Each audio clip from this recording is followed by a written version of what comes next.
What is up, everybody? Nick here from P2W Fantasy with my good friend Kevin. Before we jump into anything, I do want to say we have a mega stream today for the Fantasy Points Media Group, which is going to be awesome.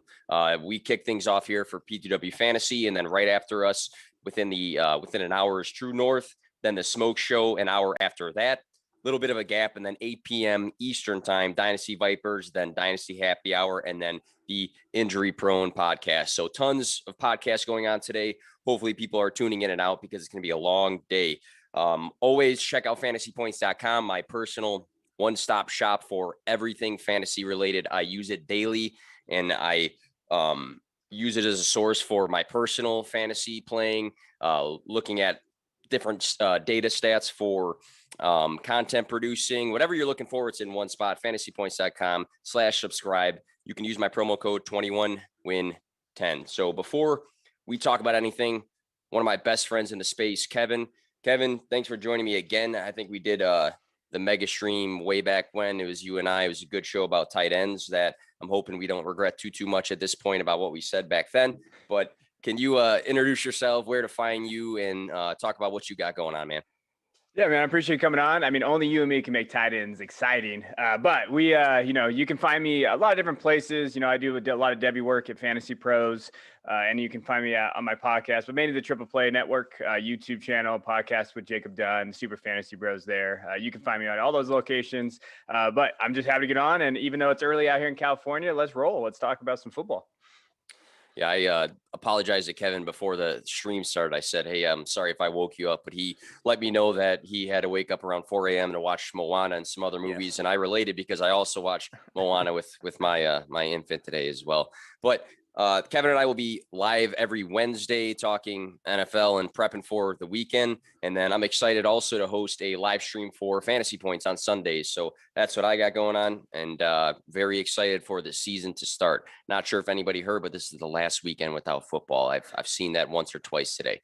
So what Kevin and I have going on today is a bit of a primer for the NFL season. So we talk about different players throughout all of the offseason. We talk about the draft. We talk about sleepers, busts, my guys, all these things. So I figured we're right close here to the NFL season. Let's talk about a few of these topics that we hopefully have solidified by now.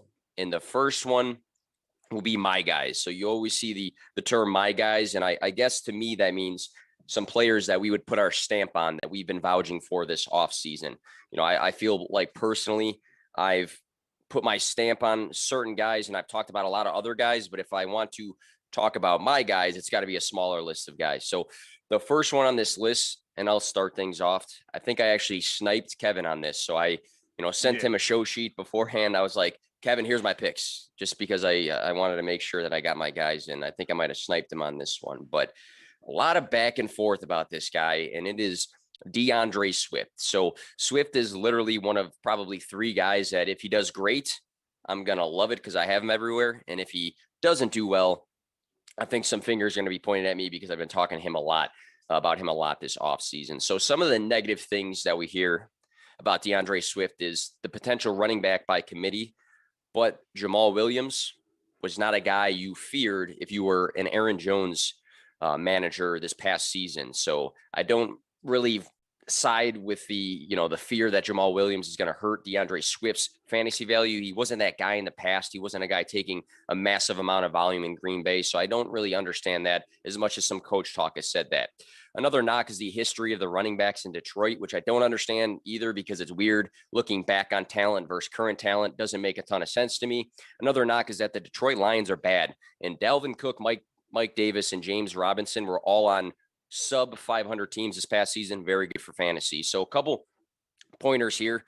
Anthony Lynn, offensive coordinator, when he was the head coach of the 2019 Chargers. They were bad. They were 5-11. In that 5-11 season, Austin Eckler saw 108 targets for the running back position. Another stat to look at, the potential pass catching opportunity for DeAndre Swift. Jared Goff, who is, that's one of Kevin's guys, I think, if maybe I'm mistaken, but Jared Goff to Todd Gurley in 2017 and 2018 gave Todd Gurley 87 and 81 targets. So that is the current quarterback. So when I look at a coach that's in the system now, when I look at a quarterback in the system now, and when I look at the lack of true alpha wide receivers in this system, I think that the opportunity for DeAndre Swift to catch 60 plus passes is really, really there. And we know that for fantasy, especially for PPR, that is massive. And I believe in some other things as well. He was the RB 18, despite 30 running backs having more opportunities than him this past season. He had 1.19 fantasy points per touch. And if you look at the top 20 running backs, only about 7 had over 1 fantasy point per touch. So efficiency, it's there. In the red zone, another efficiency metric, 42.1% of his red zone attempts he scored on. So it wasn't a massive sample size, but he was very efficient in the red zone, very efficient with his touches in general. I believe in the volume in Detroit for him, pass catching and rushing. He has a nice O-line, which a lot of people do not think is a thing for the Lions, but they actually do have a nice O-line. They added somebody this past offseason. I believe in the talent. He's my running back 1 in his draft class, above Jonathan Taylor for me personally, and I believe in a high ceiling. So DeAndre Swift is one of my guys that I have a lot of faith in this upcoming season. I know he has the groin injury going on, but I really don't think it's going to be significant to him being a massive part of fantasy value this season. And Kevin, I know you also like DeAndre Swift. Any other thoughts on him? Yeah, let's go on a rant real quick. I got in a fight with someone at 5 a.m. on Twitter about this today, so I figured I might as well talk about it because there we go. He tried to point out the splits between Jamal Williams and Swift because I said Jamal Williams is nothing but a backup running back. So then he tried to say like, well, what did the Packers think of him? First of all, he had Mike McCarthy as their head coach. He was an idiot. He didn't use Aaron Jones the right way in 2017. We saw that. So he tried to bring up the stats from 2017, 2018. Don't bring Mike McCarthy as a Cowboy fans into this conversation when you're talking about how to use the best players, because he doesn't use his best players, and we saw that. And as soon as Mike McCarthy left, what happened with Aaron Jones? Running back one. And they didn't use Jamal enough. Now, even in 2019, Jamal, I believe, or 2018 and 2019 and 2020, Jamal, yeah, he had some okay usage, but at the same time, it wasn't enough to be like, oh my God, I got to not move from Aaron Jones. The same people touting Aaron Jones as being that sleeper guy everybody forgets about are also saying Swift sucked for the last 3 years. I don't understand how that works. I'm not a genius by any means, but it just doesn't make any sense to me. I think people hate the Lions. I think they crap on that line when they are the best line in probably top 5 line this year in NFL. As much as I don't like Jared Goff, I do think he's not a bad quarterback. And when you're looking at that, and then also, you know what? I hear this argument a lot as well. They say, oh, well, the Lions offense is going to be bad. Do you remember the Jacksonville offense last year? Was that pretty good or bad? Because everybody loved James Robinson and he was a running back 1. And now all of a sudden you're saying that the Lions offense is bad, so you got to fade him, but you're not fading James Robinson again. And even last year, you're talking about him being one. I'm just done. I'm done with this argument. It doesn't make any sense to me. I'm all on Swift as well. If you're going to say, okay, he can't stay healthy, he's got to make sure, okay, there's some consistency issues with that. There's some injury concern with those concussions. So that's an argument separate than Jamal Williams. But if you bring me Jamal Williams, a backup running back as a career, and Green Bay let go as your starting point for why you're fading Swift, I'm done. I'm out on that argument. Yeah, I just feel like the arguments against him are kind of a reach at times. Like the ones I listed, you noted some of the other ones as well. The only asterisk right now is the groin injury and him being healthy. Other than that, I have a lot of faith in him. And I actually grabbed some data about running backs from 2016 through 2020, running backs with 60 or more receptions, because I really think that there's a chance he can hit around that mark. So running backs with 60 or more receptions, 2016 to 2020, 2/3 of them, 66.6% of them, were top 12 running backs. So if Swift has this elevated ceiling as a pass catching running back, even if he does have some touches taken away, maybe in the running game from Jamal Williams, he still has that shot at the top 12 based off of the metrics that, you know, I've pulled before. It was interesting to see that. So yeah, again, the talent's there. I saw a TikTok, and I won't say who it was, a TikTok who said that talent is overrated and it doesn't matter. And I just thought that was crazy because we've seen guys in bad situations in the past, and I'm not going to like compare DeAndre Swift to Saquon Barkley, but Saquon Barkley, you know, his offensive line wasn't very good. The Giants weren't very good. We've seen guys in these not so hot situations be very good for fantasy. So I don't get a lot of it. I'm just very high on the talent and then the opportunity at hand and the volume that could be there. So all in on DeAndre Swift. Kevin, sounds like you are as well. Who is one of your guys? We'll just go back and forth here. So my guy, DeAndre Swift, Kevin agrees. Who's one of your guys as well? Yeah, when you sniped me, I had to figure out another person to put on my list. It was late night too. It was late. So I'd like everybody to know I grinded on this. But, I'm going to say Deontay Johnson for me, Pittsburgh wide receiver. I talked about him like early on. I think February, I did like a top 12 dynasty show. And I picked Deontay Johnson as my wide receiver 12 in that show. So I might as well put my money where my mouth is. And to me, last year he had 88 catches. He had 144 targets, 900 yards and 7 touchdowns. And everybody looks at the targets and the yards thing. And I understand that. But when you look at what he's done, Johnson posted these 90 yards or scored a touchdown in 8 of his 15 games last year. He posted a 77% success rate against man coverage, an 87% of success rate against zone, and a 76 success rate against press coverage. He can get open. And number one thing receivers need to do is create separation. And he does that. And he does that against multiple different defenses, multiple different looks. I love what he can do. The drops don't concern me. Drops don't matter. Please, drops do not matter. Give me talent and give me what he has. He can create separation. He is the best wide receiver on the Steelers team, and all their ADPs are right next to each other. So when you look at where their ADP goes, I know Johnson's going a little earlier. I think he's going maybe a round earlier than Juju and Claypool. It's very close. I can look at it in a minute. But I do know if I'm taking any of those guys, it's going to be Johnson, because I think Claypool's got the touchdown dependency a little bit, and Juju, as much as I like Juju, I don't see the upside there with him or where he's going. I think his volume, he's going to see 110 to 120 targets again. I know Najee's there, but that offensive line's a little bit tougher. They have that quick passing offense. They like to get the ball out quick. And I think Johnson's going to be the beneficiary factor of that. And I do think Big Ben's going to be better this year. I think a year removed from that elbow surgery, I don't see that issue being really big. And I just think Deontay is going to get out-target all these guys, and you're going to see him as being a clear wide receiver 1. It would not shock me for him to finish as a low-end wide receiver 1. And I like the point about Big Ben potentially being better, because I think establishing a run game, which they had none last season, might actually help the passing offense. But I completely agree. He's another guy for me. If I had a list of guys, I think I put Deontay Johnson as one of those guys as well. I think it's funny when people throw out the 3 wide receivers and say, well, nobody knows who the wide receiver 1 is. It's the same quarterback, and this guy was fed nothing but targets this past season. He had 10 games of 10 plus targets. He was fed volume consistently. And then you noted the drops, Kevin, and I agree, especially if you are getting a massive amount of targets, there's probably going to be some drops in there. Could he have done better with some? Sure. But, people were concerned with him saying, well, Mike Tomlin's mad, and what if they bench him? I'd be skeptical to start him for fantasy. But in weeks 15 and 16, which if you were still playing last season in 15 and 16, those are important weeks. He was given 27 targets. So I don't think it was as much of a concern as it was for some fantasy people during that time.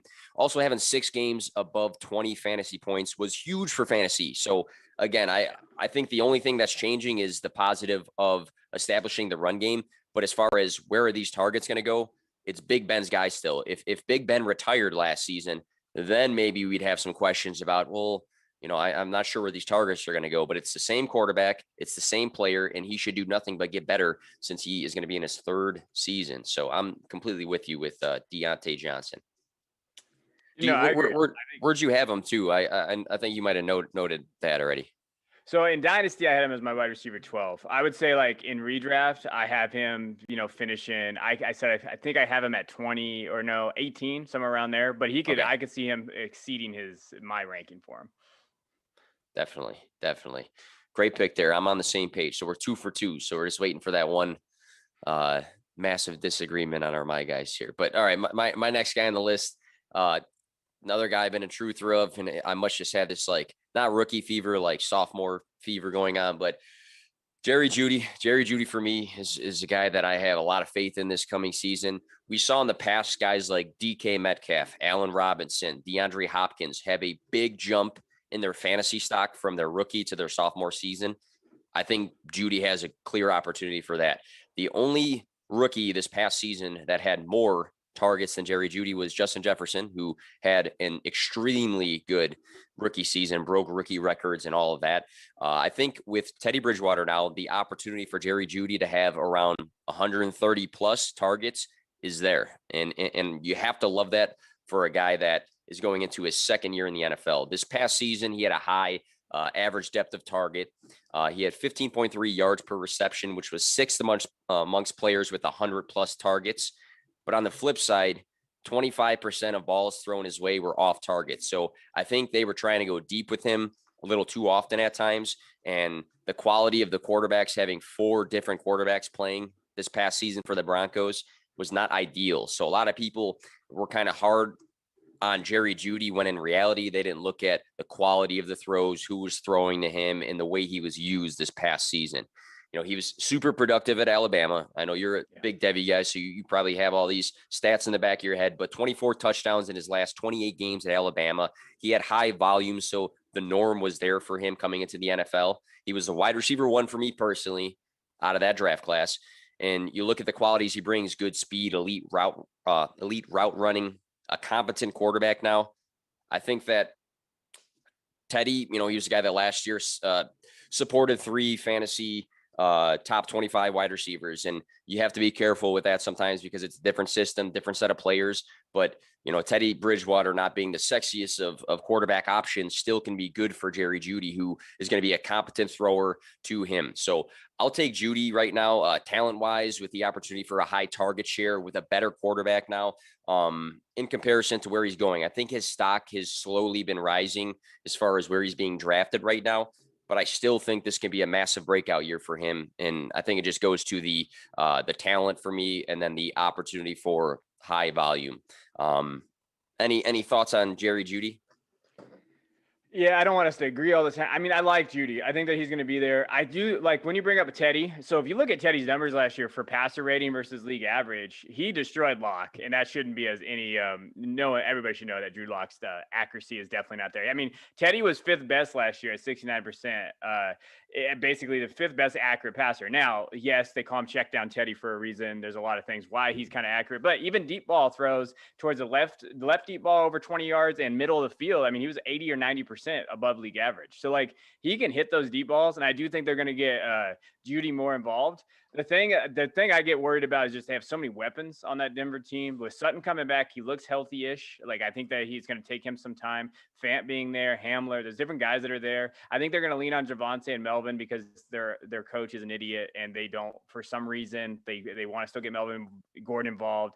I mean, how many times last year we watched the Broncos on 3rd and 8 run a dive? Like I don't know, like probably 70 times. Like it just frustrated you when you watched it. So like I do think that there's going to be some offensive philosophy that you got to worry about there. But he probably will lead the team in targets. So like, I'm with you there. I think Judy's going to command those targets because talent gets targets, right? There's no such thing as vacated targets. Just ask Peter Howard. But there is, I think that he can grab those targets. He's that talented. And Teddy's okay. I think Locke would have been better for Sutton. And that hurts me because I have a lot of Sutton. Yeah.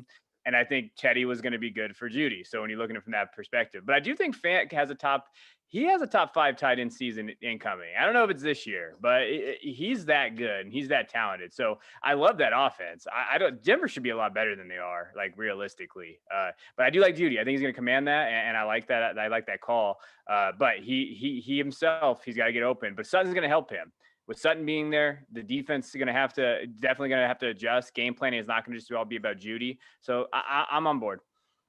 I like that call too, because I think sometimes when either people get drafted or they get traded for, or they return from injury, some people think that they're going to take away from the other wide receiver. But I definitely agree that having Sutton on the field is going to allow defenses to have more focuses elsewhere besides Jerry Jeudy, where the focus last year was probably Jeudy and Tim Patrick, and then Fant when he was healthy as well. So I think Sutton is going to help Jeudy. I think Judy's going to help Sutton when they're everybody's in a healthy state as well. So who is your second my guy here for the 2021 season? You know, I can't leave the show without talking about a tight end. So I got to go with Jonnu Smith. I'm on the Smith train still. I was on it last year. People forget that he got injured, and then and then their left tackle got hurt last year, the Titans. And so they basically used Smith as a blocker. I mean, a lot of reality of it was because of their game philosophy. I mean, last year, I think it was like 34% of their offensive plays was runs, as we talked about, or just like their average of it. I have it in the Julio that I'm going to talk about later. But give me Smith. You know what? He racked up 452 yards last year, 9 touchdowns. But the thing is, he was fourth among tight ends in red zone targets. And I think that's where he's going to eat on the New England Patriots. I think he's going to be the red zone target leader guy. They're going to use him in a lot of different ways. McDaniels is the best offense coordinator in the NFL. I don't care what anybody says. Get out of here with all those different. I know people don't like McDaniels, but with what he's able to do and how he's been able to do it for a long time, he's top 3 guy. So they're going to use him. They paid him for a reason. I think he's going to lead in targets on that team, or at least be the top 2. And when you're looking at tight ends that you really want to roster on your team, you want to have him be in the top 2 of targets. So, he can be there. I think you're going to see what he has, and especially with Mac Jones starting. And now that Mac Jones is starting, that changes everything. And I was getting Smith before Mac Jones was starting, just based on I thought that he was going to be able to be used in a lot of different ways and he get targets. He was going as like tight end 14, I think, in ADP for redraft. If you don't get one of the top 3 guys, I don't know how you don't target either Logan Thomas or this guy. Like, that's, to me, is a smash. And Smith's going to be 3 or 4 rounds later after Thomas. So give me that. You're going to see him more playing time. He only had 69% of the snaps last year. That's going to go up to 80 to 85% this year. So give me him just based on upside. And I love him. I think he's going to lead this team in targets. That's how much I like him. And now I know Myers is there, Aguilar, those guys, but I think Smith could definitely see a good target share. In the shift from Cam to Mac, a lot of people would put the rising stock emoji on Twitter or on their content, but it's true for the note that you said about the red zone, because it seemed like last year in the red zone, you had to flip a coin, and it's either Cam running the ball himself or being kind of inefficient in that area of the field. So Mac Jones being there, I think Jonnu Smith's got a clear-cut chance to be a true red zone target. And then you noted the wide receivers in the system, and a lot of people have been talking about Jacoby Myers lately, and some people still look at Nelson Aguilar as a potential value as well. But I really agree with you that the tight ends on this team might be the most important pieces of the offense. And I think that Bill Belichick and the organization planned it to be that way. I think that they knew that they had some okay guys who can probably get the job done, but then having 2 guys across the middle that can really complement each other, because Hunter Henry and Jonnu Smith are pretty different guys. And I think Henry might still be banged up. But yeah, I think anytime you have a tight end who has a clear opportunity to be the 1 or the 2 in target share in a team, that to me is like a must draft player, especially if, like you said, they're going later and later in drafts. I don't think there's a lot of tight ends we can say that about without, looking at the top 3 guys or so. I think he has a true opportunity to be the 1 or the 2 in the target share. So for me, I agree. He's actually a guy I was kind of out on in the past. But the more you look at the opportunity at hand and what I personally look for in tight ends, I'm starting to be more in on Smith this coming season. So, yeah, but I mean, between him and Henry, because I know you brought up Henry real quick. Yeah. Henry to me is a mid-tier tight end 2 ceiling. Like, he's okay. Jonnu has an opportunity to be a high-end or back-end tight end 1 in that 8, 9, 10 range. And now if you score some more touchdowns, then we're talking about 6, 7, 8, because you know how the tight end landscape is. So give me the ceiling guy that's going later. Some people are drafting Hunter Henry a round or 2 ahead of Jonnu Smith, which you just like losing money. I'm taking Smith all day on that point. Yeah, and it was funny. Just before we end it, I said this before. I'll say it again. I like jinxed the whole Hunter Henry signing, because the day that Jonnu got signed, I was like, oh, I actually like this signing because I wanted Hunter Henry to go elsewhere, and then he also got signed like a day later or something like that. That was funny. So the positives, my guys, your guys, I think we're on the same page with all 4 of the ones that we mentioned here. Now, to be a realist, we have to look at some potential busts now too. So bust to people might mean 2 different things. For me, I look at it as a guy that can underperform his current draft stock and underperform the guys being drafted after him. I think that's one of the big things that stands out to me is when I look at ADP, average draft position for or picks for certain players. I look at who's being drafted after them and if I would want a lot of those guys, and then I tend to avoid that guy.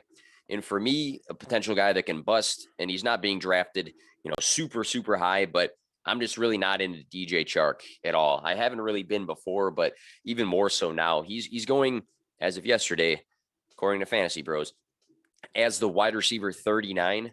There's guys like, in all honesty, that are going after him. There's guys like Antonio Brown, Corey Davis, Jalen Waddle, Darnell Mooney, Elijah Moore.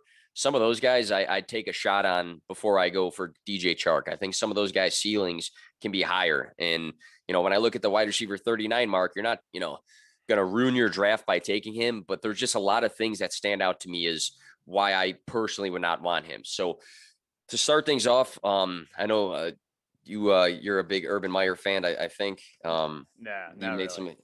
he made some jokes about him recently, but I think Urban Meyer loves himself like a gadget, versatile player, and I think he's going to love Laviska Shenault and using him in different areas of the field and making him run the ball and line up on screenplays and just weird things like that. So I think Urban's going to have some fun with Laviska Shenault and Marvin Jones Jr. last year, wide receiver 18. He's a pretty reliable guy. He's a veteran. I mean, sometimes, a lot of people will say, well, a rookie comes into a system and he connects with the young guy right away. But sometimes they go to a security blanket who is just a consistent veteran.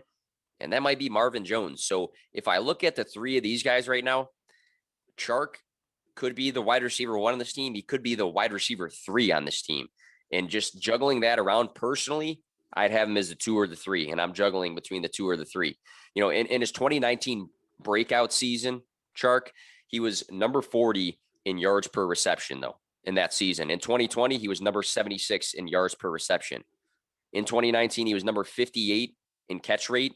2020, number 89 in catch rate. That's from Player Profiler, but it kind of just shows you some of the efficiency metrics he's had across the 2 seasons. So he does have some good speed. Could he have, a big playability with Trevor Lawrence? Sure.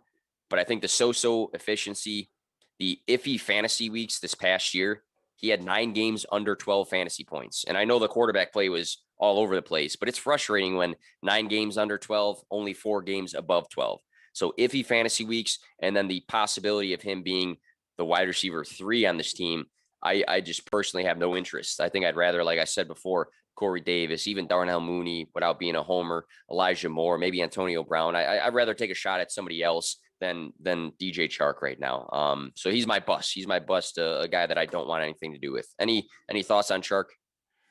Yeah, I'll be honest. I have no idea what the hell to do with Chark, like you're talking about, because I like him as a player, and I do think he's an alpha. Like when I look at my guys, like I do think he's an alpha wide receiver, but he can disappear at times. He struggles against press sometimes. I do think he struggles kind of against getting open, and I worry about that. Like there are times where he can. Now everybody kind of points to like I think 2019 when he had like wide receiver. I think he finished as like wide receiver 17 or 18 in there, and he had Yeah. Foles and Gardner Minshew, right? Like okay, yeah, Lawrence going to take some time though. If you saw us in preseason, he looked shaky, and I think that was a combination of a lot of things.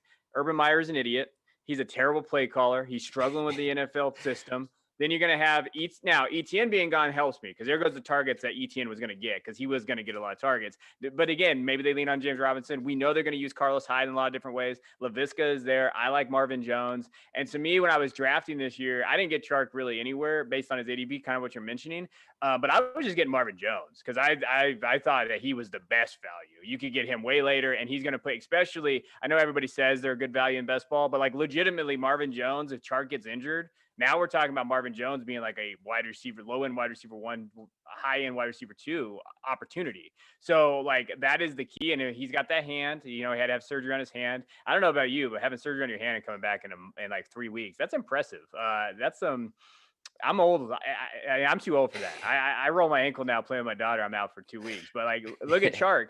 I just worry about him, and I don't worry about him as a player because I think he's a very good player. I just worry about everything, the other stuff. Urban Meyer, Lawrence is going to take some time. Other targets going out there. They're going to lean on James Robinson probably a little bit more. So like, and that defense is going to be improved. So they're not going to be playing from behind all the time as we saw. I think that defense will be improved as the season goes.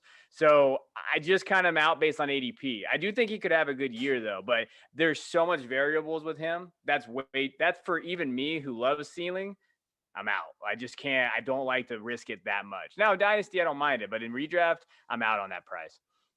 Yeah, I think that's 2 completely separate things there. Dynasty redraft, like you're noting, because I think in Dynasty, Trevor Lawrence is going to get, he's going to get more comfortable in the NFL system. He's going to progress. We're going to understand later down the road where Chark's going to be, and Marvin Jones is not the youngest of guys, so he might be out of that system within the next few years too. So yeah, I agree. More redraft. I'm just kind of avoiding it at this point right now. And he could do good things, but you're not going to draft both, or I wouldn't draft both Chark and like a guy like Marvin Jones. No. So if one guy's ADP is a lot higher than the other ones, then if both can have similar outcomes, potentially, maybe they won't, but potentially, I'll take Marvin later, and then I'll grab one of those other guys I listed before.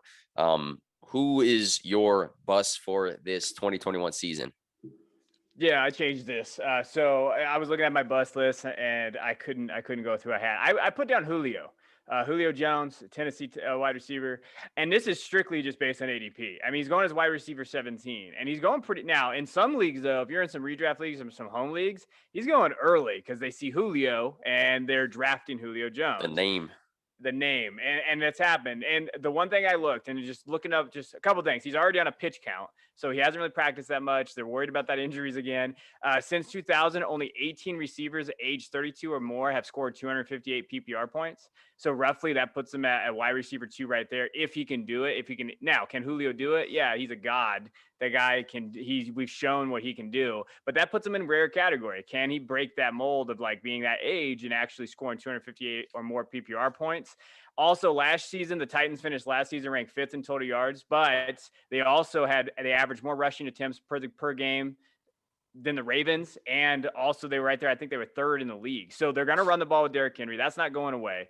They have AJ Brown too. Like, I think realistically, Julio is not going to live up to that ADP. Now, he might have some games where he does go off and they have that, but I don't think that he can consistently plug and play in your roster. I'd be very concerned with that. And just there's so much you can do, maneuver around where he's going right now. So he's going at the end of the 4th, beginning of the 5th round, according to ADP. He's going to, again, where I said, but like Josh Jacobs is there, James Robinson, Miles Sanders, Mark Andrews, Adam Thielen, DJ Moore, TJ Hawkinson, Deontay Johnson. And if you wanted to go quarterback, you could go Dak or Russell Wilson into one quarterback in that range too. And I just feel like every single one of those guys I just mentioned, maybe Jacobs for some out there, but everybody else has a higher floor. And I think they're safer picks. And what is the incentive of going Julio that early? Because you would realistically need Julio to have one of those seasons that we're talking about where he has 1,200 yards, 80 to 90 catches and like 7-8 touchdowns. I don't see that happening in this offense with AJ Brown, with everything that's there. I just don't see that going. I think he's the riskiest pick in redraft. I would not touch Julio Jones this season, especially with injuries and everything. I'm out on that.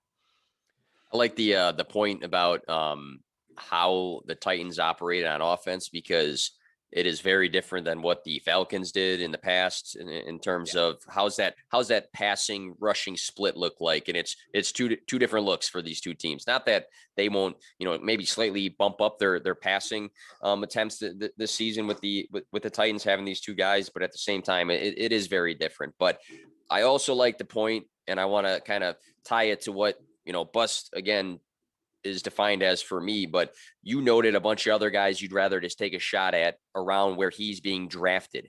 So when people say bust, again, for me, it doesn't mean the guy is not good at football, that he's going to have a terrible season. And I think that's kind of what Kevin's getting at too. Like Julio probably is going to have those games, like you noted, where he goes off and he has these, 20 something point games or 30-point games. But at the same time, he would just personally prefer to take shots on maybe a running back, maybe his QB1, maybe some other wide receivers that might be the alpha, clear-cut alpha in their system. So again, it's not that Julio isn't a good player, but sometimes you have to look at, all right, big picture, who is being drafted around Julio, and could one of those guys be more beneficial for my team in redraft than Julio Jones? And I think that's a good point, because I do like Julio a lot too, but once you start naming some of those other guys, I start thinking like, all right, if I have to build my team around one of those other guys, or, I took my running back 1 and now my second or third player is one of these other guys, then that's interesting to think about. So I can see that. Yeah. Yeah, And go let's ahead. be clear too. There's like a clear teardrop. Like when you're looking at where Julio's at, the running back teardrop after where Julio drafts. So if you don't get Miles Sanders or Josh Jacobs, those guys, which James Robinson as well. Like I get the concern about those guys, but after that, you're going to take Mike Davis. Like, so if you take to me, I'm worried about that. Kareem Hunt, I like Darrell Henderson, but like there's a clear teardrop from running back position there. So if you reach on Julio, you're going to miss that tier. And in tight ends too. I like Hawkinson this year. If you want that positional advantage, you want to take Hawk or Andrews. Julio doesn't give you a positional advantage.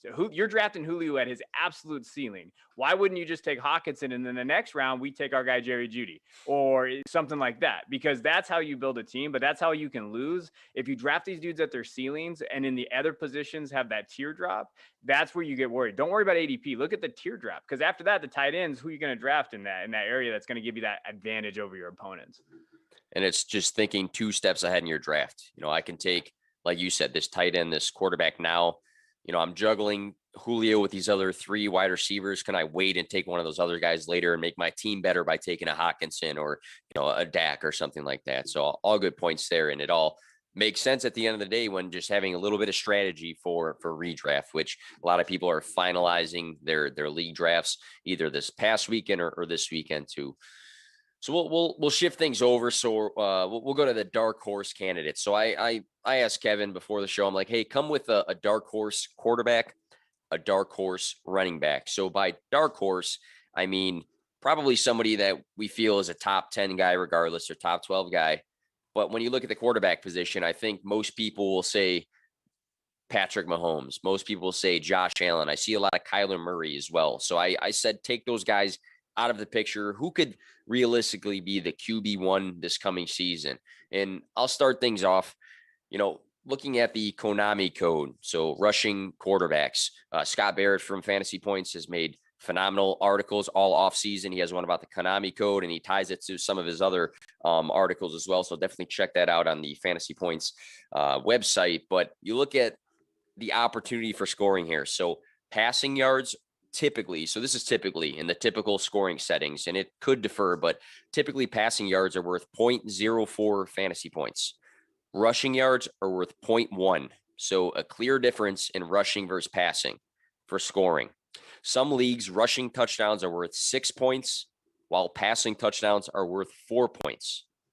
So when I look at the opportunity for a massive rushing ceiling with some added passing ceiling, I got to go back to the former MVP in Lamar Jackson. He is the Konami code. When we say Konami code quarterback, you can say, Josh Allen and Kyler Murray run a lot. Jalen Hurts can be a guy.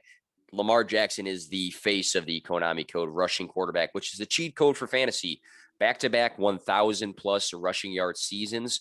The Ravens had the 7th most points in 2020. So they typically are in scoring opportunities, which again, 2019, his MVP season, it wasn't a lot of touchdowns, but he led the league in passing touchdowns. And we also know that he's going to snipe the running back and a ton of rushing opportunities as well. So Ravens are a good offense, going to be in good scoring positions, which will allow him to do both throwing and running touchdowns as well. In the past, he had Willie Snead and Miles Boykin is some guys that he had to work with outside of Marquise Brown. I hate the fact that Rashad Bateman is hurt right now because I really wanted to see him day one with Lamar Jackson and see what that looked like.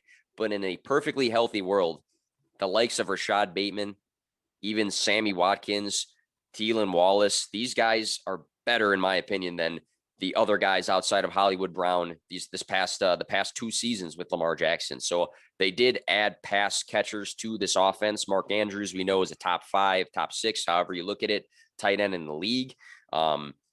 Again, you look at an explosive offense, a dual threat quarterback, his ceiling is extremely high. So if his passing efficiency is consistent through 2021 and he has 1,000 rushing yards, he has a true chance to being the QB1, in my opinion. And everybody wants to knock him as a passer.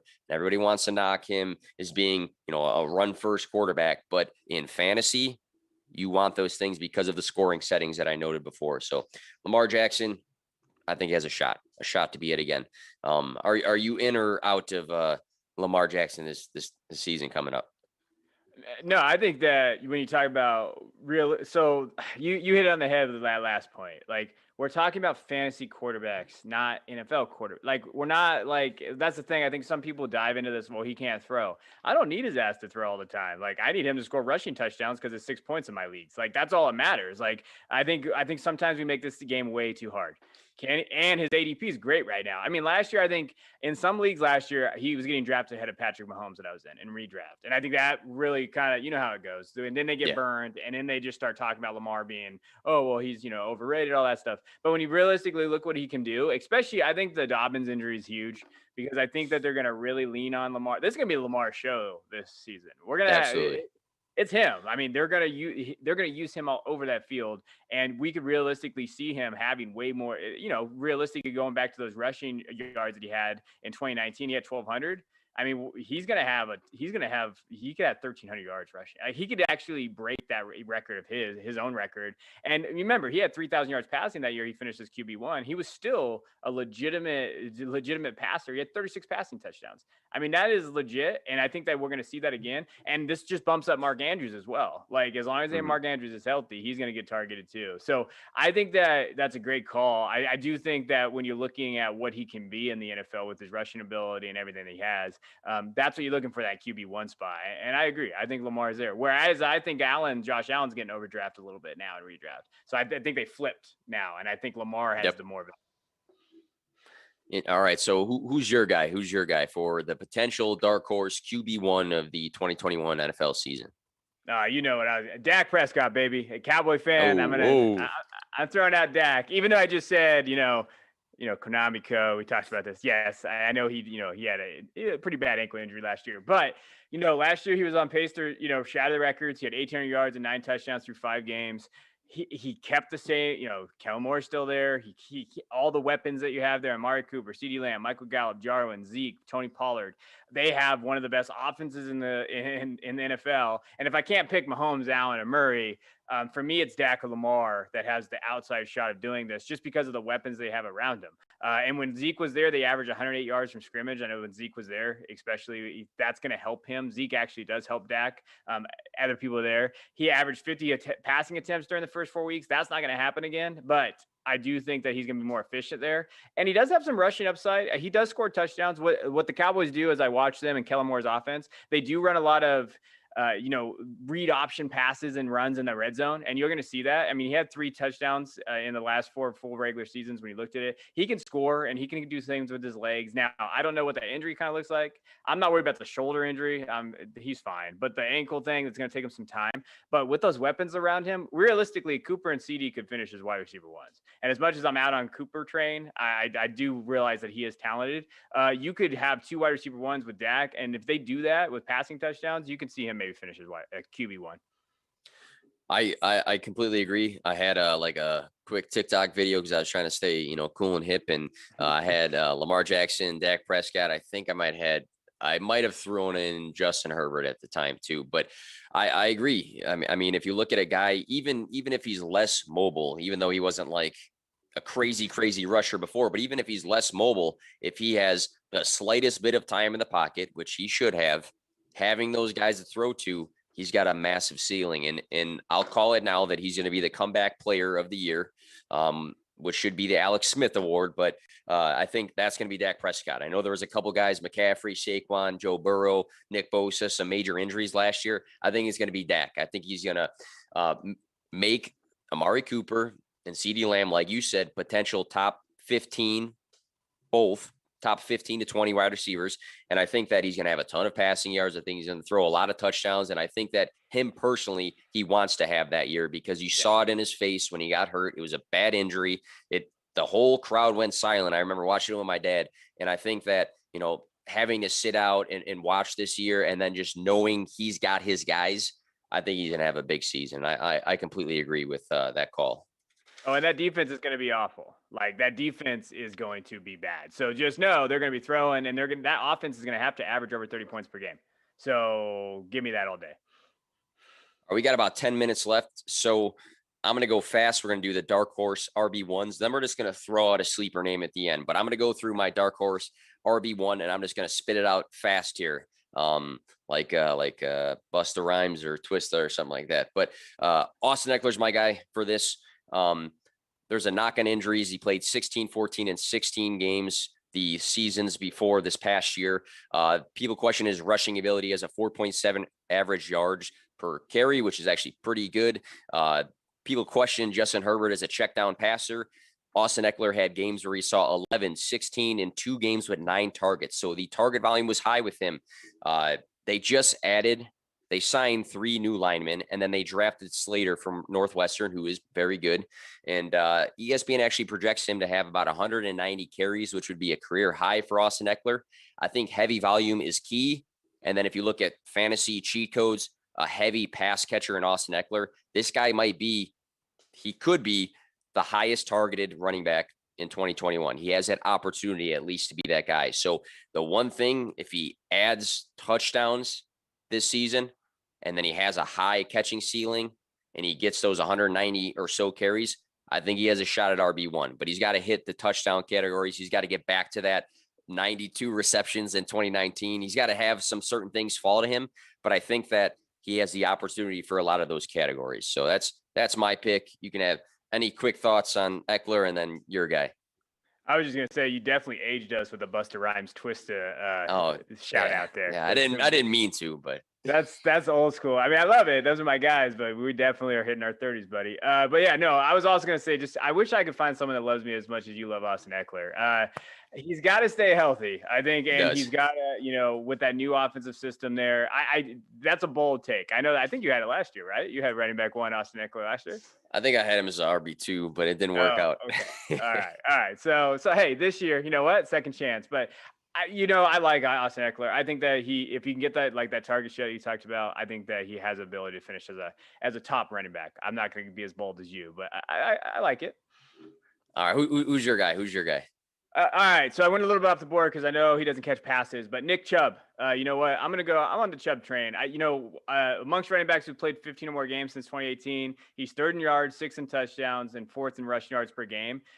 He's legitimate. Last year, he had 190 times, 1,000 yards, 12 touchdowns. He did catch 16 passes, 150 yards. So he averaged 17.3 points per game, and he only 1.01 points per touch. So literally everything was on the run. He still finished, even though he didn't finish the whole season. I think he played 12 games last year, as a top running back option. So if he stays healthy, realistically, even without that, even with Hunt being there, I still think he can be with volume and king, just like Derrick Henry. I think he can win the rushing crown this year in that offense, in Stefanski's offense. What he's going to do there, I love everything about Chubb. He has a career average of 5.2 yards per carry, like Michael Dunn, these other guys, these old school guys, and he averaged 2.9 yards per contact per rush last year. So up front, he's going to see that. He's going to see a lot of attempts. He's going to get at least 20 attempts, 18 to 20 attempts a game, probably, even with Hunt being there. And he rushed for 80 yards or more in 8 of those games last year. So give me the touches, give me the volume. If he gets the rushing title this year, I think, and he can add those touchdowns, I think the PPR part of it goes away a little bit, just like Derrick Henry, and he has a shot as finishing a running back 1. A lot of people say he's the purest rusher in the NFL, and I think you can get behind that. He also awesome in the red zone. Number 4 in red zone fantasy points. He had 11 touchdowns in the red zone on 37 attempts, which is great. 4 games with 24 plus fantasy points this past season, and he was hurt for many weeks. So I like that call a lot too, and I think he's going to score a lot of touchdowns this year. He's got a true chance at that rushing title. Last thing, favorite sleeper. Not my favorite, but he's a guy I kind of came around to recently. I'll throw it out there. Nasty system. I already talked about Swift, but Tyrell Williams is being drafted as the wide receiver 70 right now. I think he has a true possibility of hitting above 100 targets if he stays healthy. Even Sleeper right now has him projected at 14.45 fantasy points week 1. So wide receiver 70 being a potential flex. In the past, I had all these stats about how many games he had above certain marks, but he actually had throughout his career a decent amount of games above like 15 and 20 fantasy points. So I'll say just because of the price and the opportunity to get 100 targets, he's a sleeper that I threw out. Who's your guy, and any quick thoughts on Tyrell Williams? I just knew you were going to find a way to put Jared Goff wide receiver in here. So you can't leave Jared Goff. I'm sneaky. Yeah, I like Tyrell Williams. Do you believe in the sleeper 14.5 points do you believe in that sleeper average out there? No, but if it's 12, then I think that's valuable for wide receiver 70. I love that. I always, first week always is funny to me because people will see that like 14, 15. I don't know where they get those averages from. I needed to learn how that works because I don't know. I'm not a math guy. But I will say I went your neck of the woods. I put my board Darnell Mooney, Let's ADP go. right now. I think that when he's outside the top 70, I think Mooney has that shot. Last year, you got to understand how bad his quarterback play was. Well, Nick knows, but just so everybody else out there knows, he had the 29th most potential air yards in the NFL last year, so 1,157. But he ranked 10th in actually in unrealized air yards. So 739 of his yards were unrealized because they couldn't throw him the ball. He had 73 of his 98 targets were catchable. So when you're looking at that, and so his adjusted catch rate is 83%. 83%. If he would have had an actual legitimate quarterback throwing him the ball, we could already be talking about him being a wide receiver 2 last year. That's how good he was. He was open every time he was on the field. And when you're looking at what I'm going to take his true catch rate, what he has, he could have had 70 catches, 800 yards, and like 6 touchdowns last year. And now we're talking about him being the sleeper. I feel like there's every, legitimate, hey, this guy can be a wide receiver 2 and all this. So give me that, especially with where he's at. Even if he finishes a wide receiver 3, he's still a value. So like when you're looking at Mooney, what he can do, if Fields gets on the field, that was kind of a pun, but if he gets out there and he can he should be on the field now. Nagy, you're driving me crazy. Don't get me started. I know, I get it. But when Andy Dalton throws 4 picks the first week, Fields will be out there. I know that he's going to get that play. When Fields is out there, him and Mooney seem to have a connection from everything I heard about in camp. It looks like those two guys are really working well together. Even with Allen Robinson there, if Mooney can finish as wide receiver 3, I'm on board there. And I know they just signed, was it Perriman they just signed? Yeah. Stop using that. I saw someone say, oh, Perriman, and stop it. Perriman is not. He got cut from the Lions, guys. But Mooney is there. Give me Mooney as my sleeper. I think if he can finish as a wide receiver 3, that's a great value.